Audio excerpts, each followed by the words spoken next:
Guys, I'm crying and I'm looking like crazy right now. Let me fix up my hair. But I have to tell you, I'm so happy. My daughter PEP result came back and she did exceptional well. Yep, that little girl over there, she got 84%. She did 84% better than everybody in Jamaica who took the PEP test. Yep, Jessica did. That simple little child over there. And she's going to her first choice, guys. She's going to Knox College. We're so proud of her. A while ago when I got the result, I was like screaming and shouting and I frightened her. And she was like, Mommy, why are you frightening me?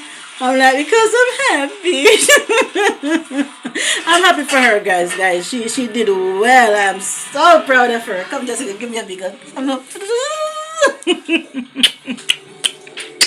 So me and our father was here kissing her up and hugging her up and bigging her up and stuff, guys. When your kids do well, you have to big them up. Jessica worked hard. I'm telling you, Jessica, she loved to study. She loved books, and my little daughter Jamara is the same. She loved books bad. You understand? Jessica is always in her book doing something. When children are like this, when they're always in their book doing something, when they're always trying to succeed, trust me, we have to work with them. I am happy that she passed for her first choice. I'm happy that she did well in PEP. I'm just so, it's like a me pass. It's like a me do good. I'm so happy for Jessica. So well done. What do you got to say to all the kids out there who did PEP? No, she's shy. I want to say, say congrats to all who did well and all that.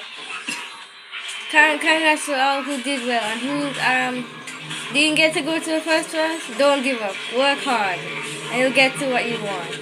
You hear, guys? She said congrats to all who did well and all who got to go to their first choice. And all who didn't get to go to their first choice, don't give up. Continue working hard and you will succeed. Brilliant. Thank you, guys. I'm going to keep on kissing her up and yeah. Woohoo! High five.